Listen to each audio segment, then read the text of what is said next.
I'm Lane Jordan Burdett along with Lisa Burkhart Worley, and welcome to Pop Talk, the show where you never know what topics might pop up.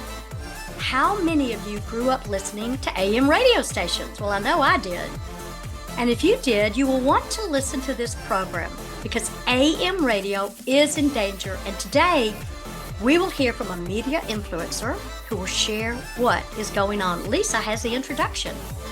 Thank you, Lane. Our guest today is known to anyone involved in religious broadcasting. His name is Troy Miller. He's the president and CEO of the National Religious Broadcasters, also known as NRB. For the past few years, our Pop Talk team has been taping programs at the NRB convention, and it's an incredible event where you meet many influencers in the world of Christian media.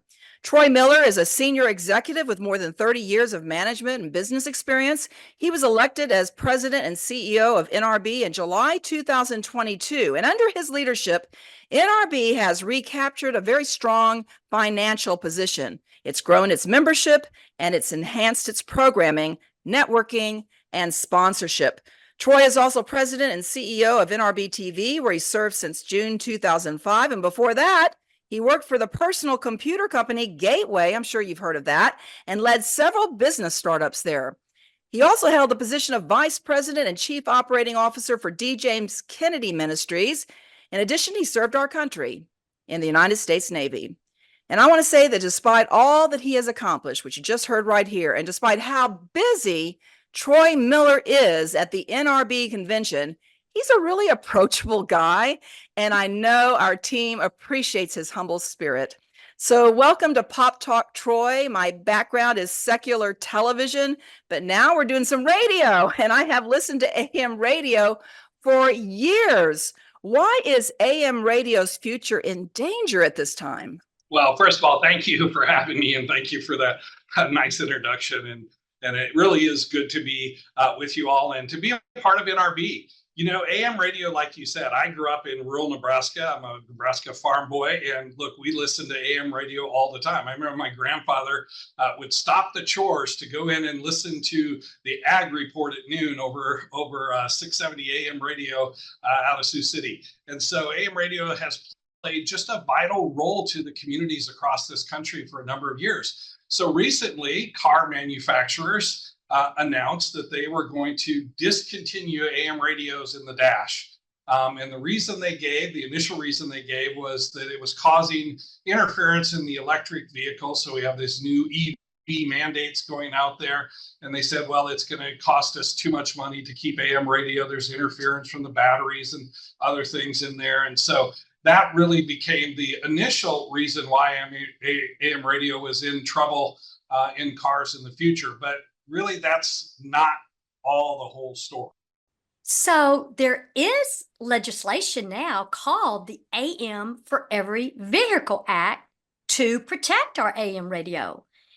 And what is this legislation trying to do? And can you speak about legislators like U.S. Representative Cathy McMorris Rodgers?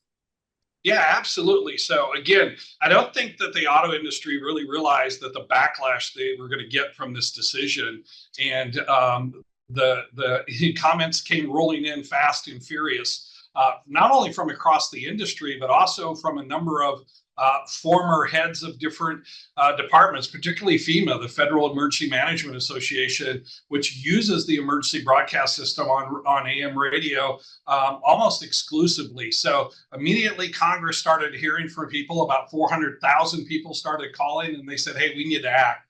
And so the AM radio and every dash legislation was put forward. Right now, it's already moving its way fastly through the Senate. We have nearly 60 co-sponsors on the bill. By the way, very strong bipartisan support for AM radio in the dash. This is not an issue on one or the other side of the aisle. Both sides of the aisle have come behind AM radio. And just as recently as today, as you said, Cathy McMorris Rodgers, she is the chairwoman of the House Energy and Commerce Committee that oversees the Federal Communications Commission, the group that oversees, of course, radio broadcasters. and they held the hearing today. And her comments were really positive and encouraging. She talked about the importance of AM radio in rural communities. She grew up in eastern Washington State, and the importance it was for her and her communities growing up. And so we're really encouraged that out of the hearing today, waiting to see what the number of the testimonies went through, but out of the hearing today, that this bill will now move forward to the House floor. And I think we're going to very, very quickly see 218 co-sponsors, which will basically mean it's going to sail through the House's approval. And so I think we'll see this bill later this summer get approved by both houses and hopefully sent out for the president to sign. Well, that is great news because there is a lot of Christian programming on AM radio. I listen to it all the time. If this act did not pass, I'm wondering how it would affect large Christian radio companies like the Bott Network, who does a beautiful breakfast at NRB, and Salem Radio, to name a couple. How would this affect them?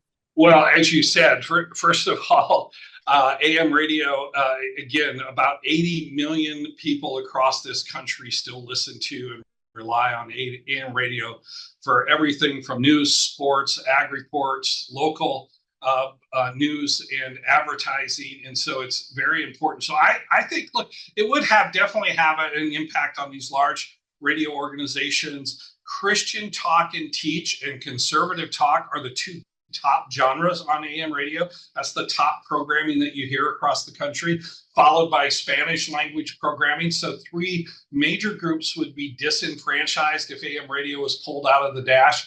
Plus, it's going to have a big impact on communities, not just the radio stations themselves and the big radio groups, but AM radio and radio stations in general. They're very involved in their local communities. They not only, as we talked about, what they broadcast, but oftentimes when tragedy hits or natural disasters hit, it's the AM radio stations that are coordinating with local churches and coordinating with disaster relief to tell people where to go, where to get water, where to get your services, where to go here. And as we all know, AM radio stations in the community are doing a number of things: food drives, clothing drives, toys for tots, all kinds of things that go on. So I think communities are going to see the greatest impact if we lose AM radio across this country. Boy, you brought up some great points. You're right. I mean, and I listen to especially conservative news on AM radio, but the way that it goes out and helps communities, I mean, it's huge. It's so important.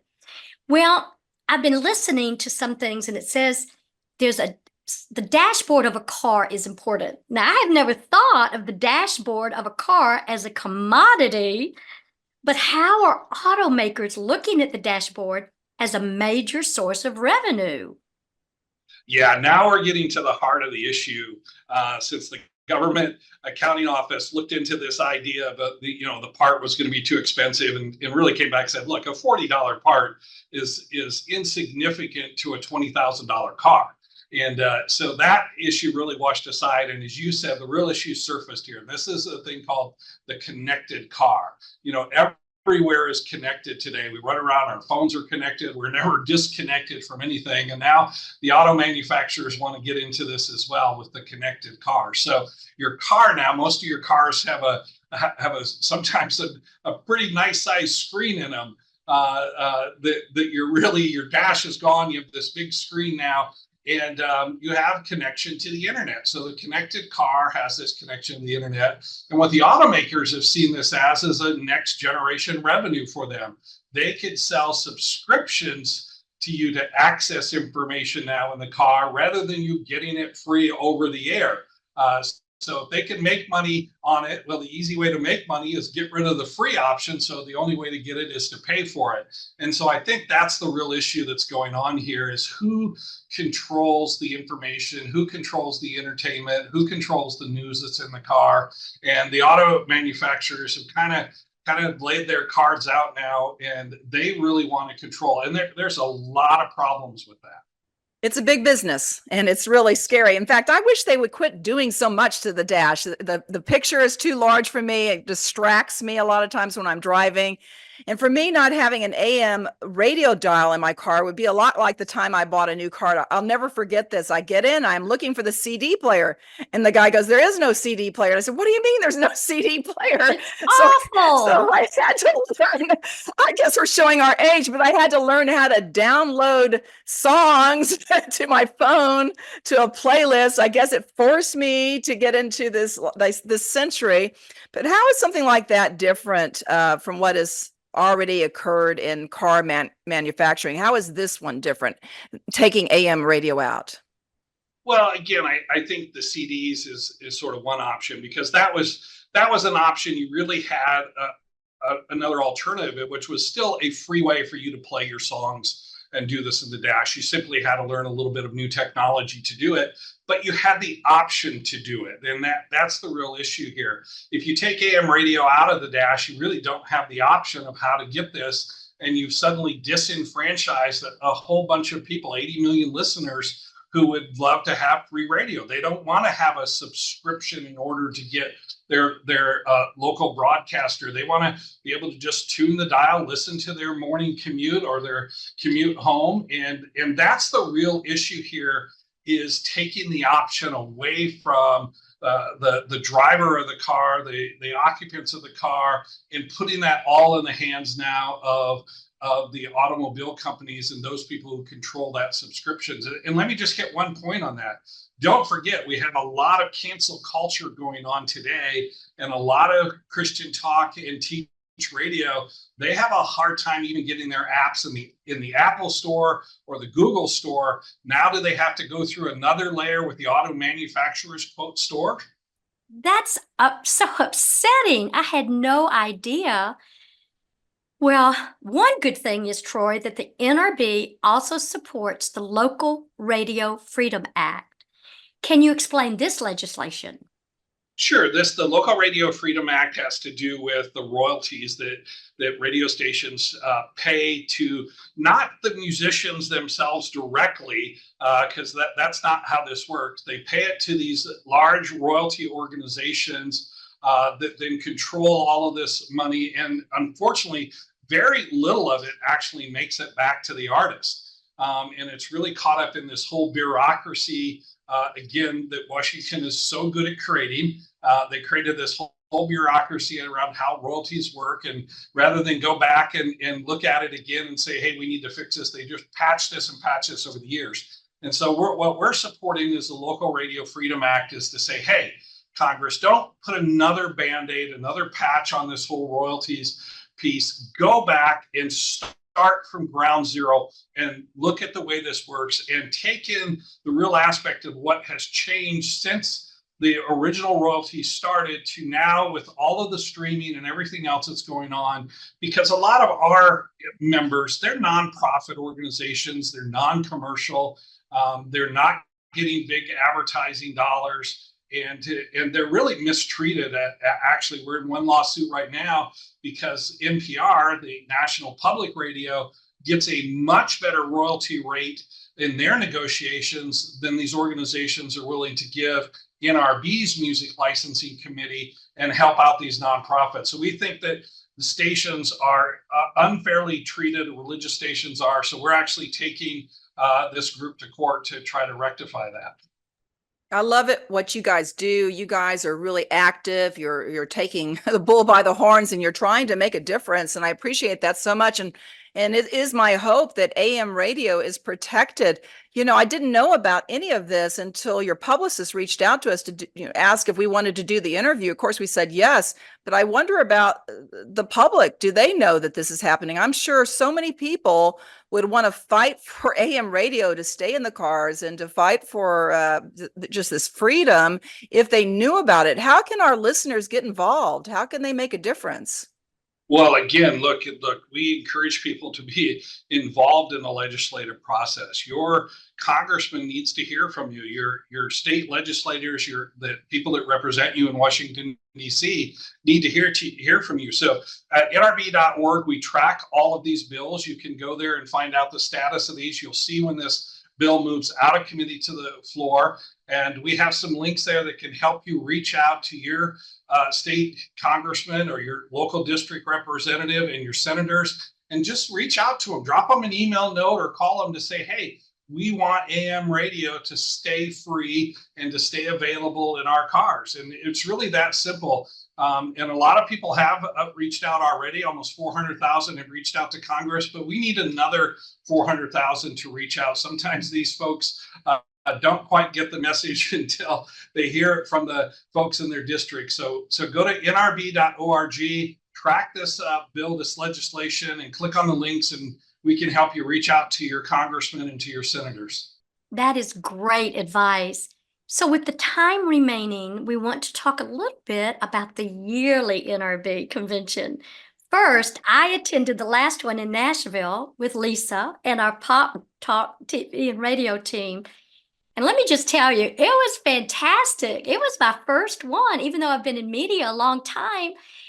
I was so impressed with how organized and just excellent every second was.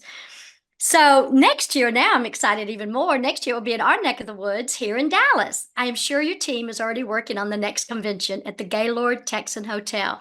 So can we ask how the plans are going? They're going great. We actually, a few weeks ago, we're just down in your neck of the woods at the Gaylord doing our pre-planning meeting. So we've kind of organized that in our space. We're getting our program put together. We'll start to have some of those early meetings. We'll be in February again, February 22nd through the 24th, down there in Grapevine, Texas at the Opryland Texan.